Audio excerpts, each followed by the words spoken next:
So I'm back with another tier list video, and this time we'll be ranking the best to worst gold laners in the latest patch. Let's start right away. Let's begin with Wanwan, as she is currently sitting in the lowest tier. Among all the gold laners, Wanwan currently has the lowest win rate and pick rate on the MLBB site since the move and attack feature was released. This update has made Wanwan the last choice, as some marksmen have been optimized and improved, making them much better compared to Wanwan, who didn't receive any significant changes. Although Wanwan received 3 or 4 consecutive buffs, she still needs additional buffs or some changes to keep up with the current meta. Hoping that Moonton will do something about this in the end of season update to make Wanwan a viable pick again in both ranked games and pro tournaments. Next is Kimmy, and she's in the lowest tier as well. Kimmy is rarely used in the gold lane now because she's mostly played in the jungle, and when players do try to use her in the gold lane, they often struggle because her playstyle doesn't fit well with the current meta. Her magical damage is strong, but she needs to snowball or farm exceptionally well in the early game to be effective in the mid to late game. It's been years since Kimmy was last seen in the international pro scene. Hopefully, they'll either buff Kimmy's skills or make adjustments to help her become a strong pick again. Next is Hanabi, who has suddenly become the most popular marksman today. She is definitely in the S tier when paired with a Lolita. However, without Lolita, we will place her slightly lower, right in the A tier. But why has the Hanabi and Lolita combo suddenly appeared in the meta out of nowhere? One reason is the unnoticed update for Ixia and Hanabi that allows them to move faster with each basic attack interval. This might be a small adjustment, but it has a huge impact on Hanabi. She has a skill that makes her unstunnable and allows her to fully take advantage of the faster movement with each basic attack interval. Another reason is that players are now recognizing the value of a revitalized Lolita with a semi-mage build when paired with Hanabi, and the shield she provides interestingly boosts Hanabi's performance. It really excites us to see this new pick making its way into the pro scene. Oh my god!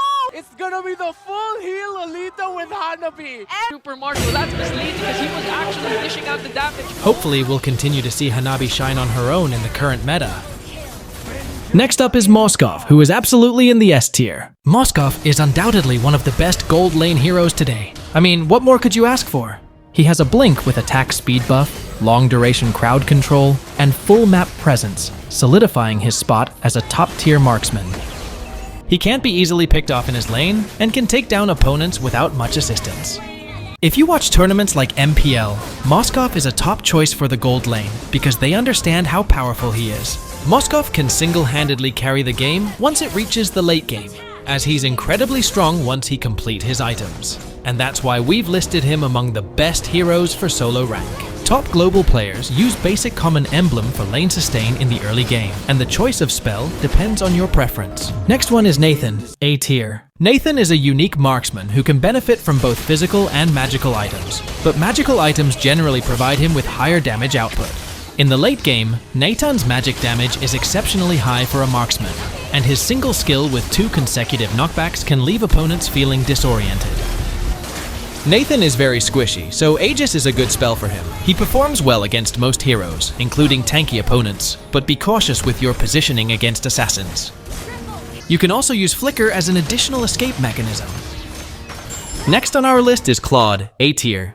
Players often hate Claude because of his weak early to mid-game scaling.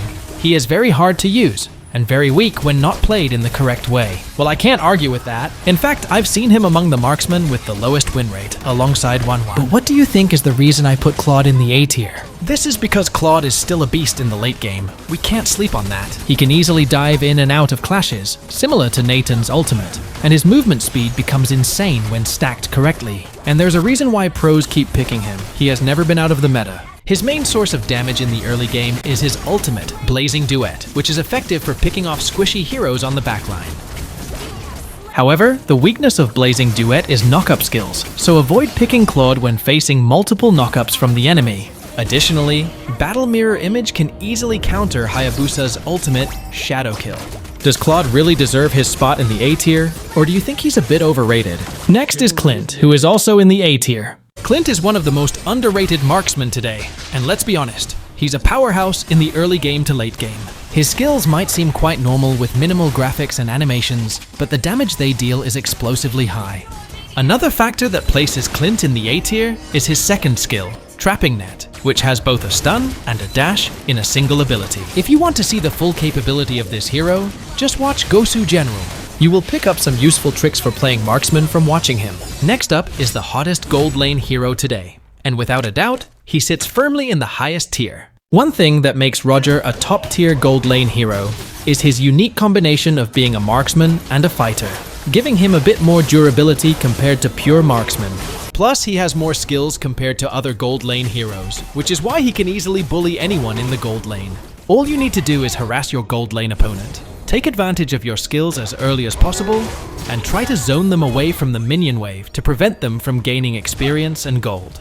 Once a Roger gains the advantage in the early game, no one can stop this beast.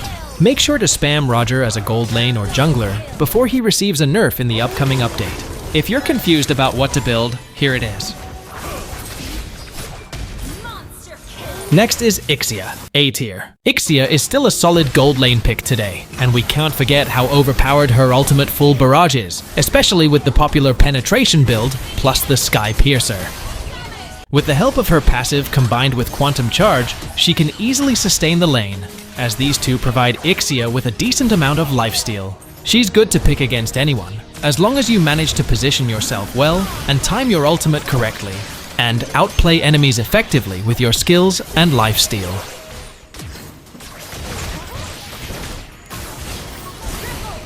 Damn! Apart from quantum charge, Warcry also fits perfectly with Ixia.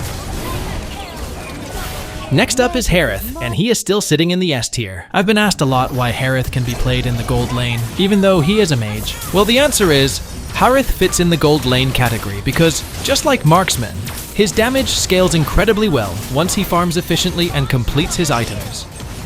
Harith also doesn't just match up well against marksmen, he completely dominates them in the lane, which is why he's currently meta in the gold lane. You'll just need to adjust if you're a marksman main, because Harith's skills require certain conditions to be effective, and you can't just rely on spamming basic attacks. This is the most effective build for him. Just change the spell to Purify if necessary. Next is Brody, A tier.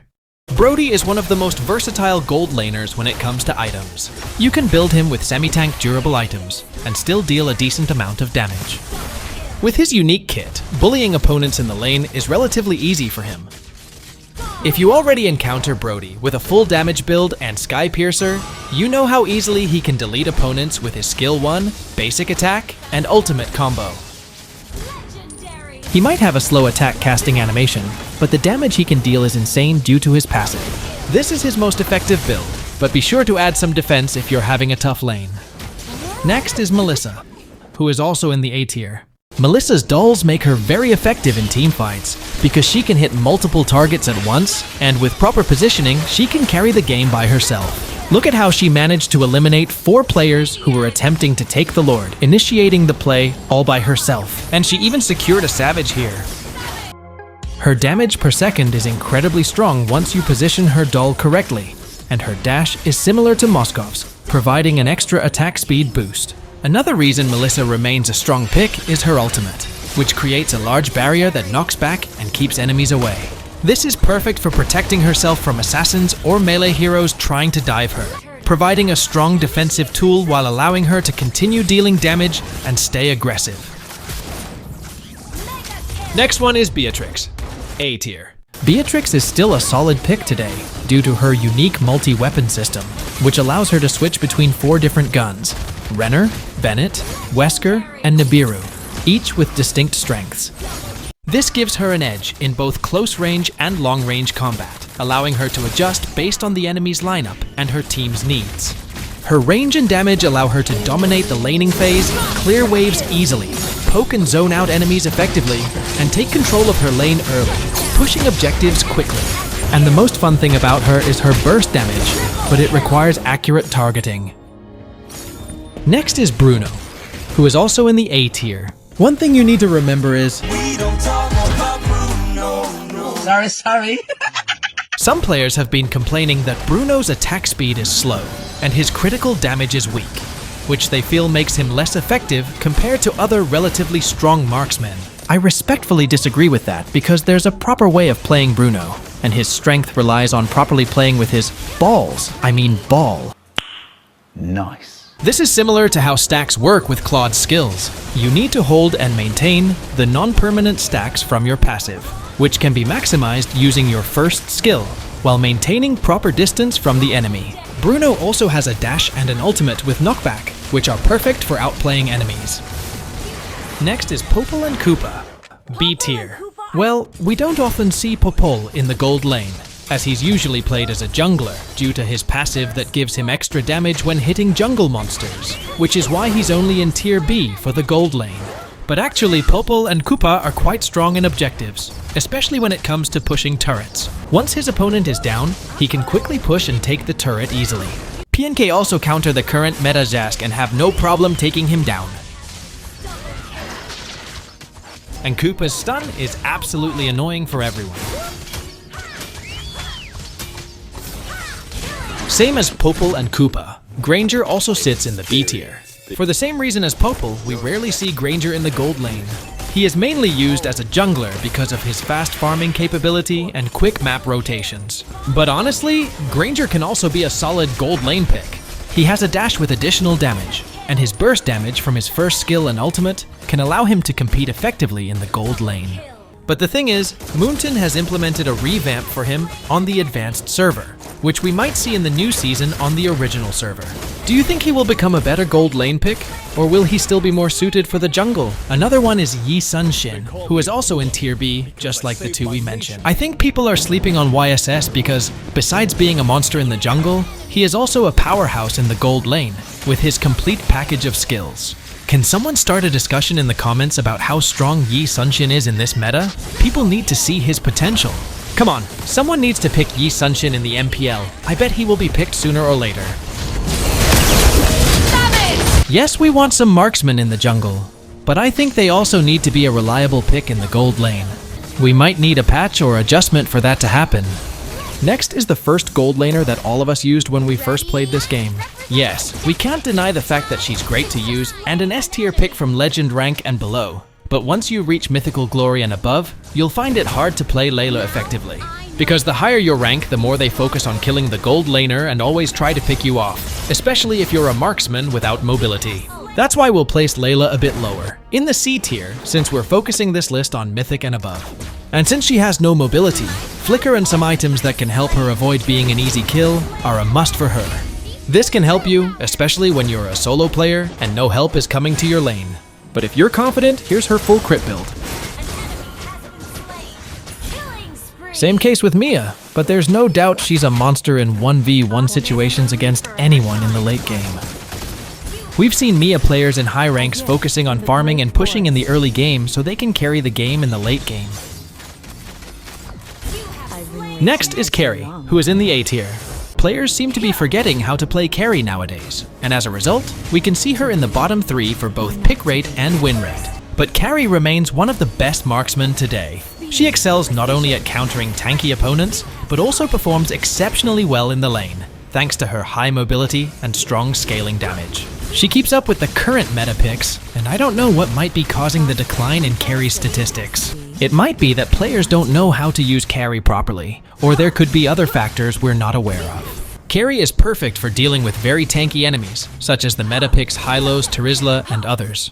Next is Leslie, A tier as well. Similar to Carry, she is also effective against tanky opponents because her damage is true damage, which completely ignores physical defense. Her long range is a key advantage, letting her deal damage from a safe distance while staying at the back line. If you're playing Leslie, you can maximize her passive by activating it before casting your skills and then following up with a basic attack after each skill. Irithel, D tier. The reason she's ranked a bit lower is due to her slow damage scaling, as she needs a lot of time before she comes online. She also relies heavily on items compared to other marksmen, making her less effective in the early to mid game. She's pretty effective against heroes without chasing capabilities, but she really needs a buff to become a viable and effective meta pick. Ruby has now become a popular pick in the gold lane, and she's currently in tier A. Ruby has now become a good pick in the gold lane, mainly because all marksmen received attribute nerfs, making some fighters or mages a solid choice in the gold lane. And the reason we placed Ruby in A tier rather than S tier because her effectiveness depends on specific team lineups and certain conditions. The key condition is that if Ruby is your gold laner, the jungler needs to be a hyper carry, like Ling or a marksman, to ensure the lineup can compete effectively in the late game. We didn't include uncommon gold lane fighters and mages because these picks are situational.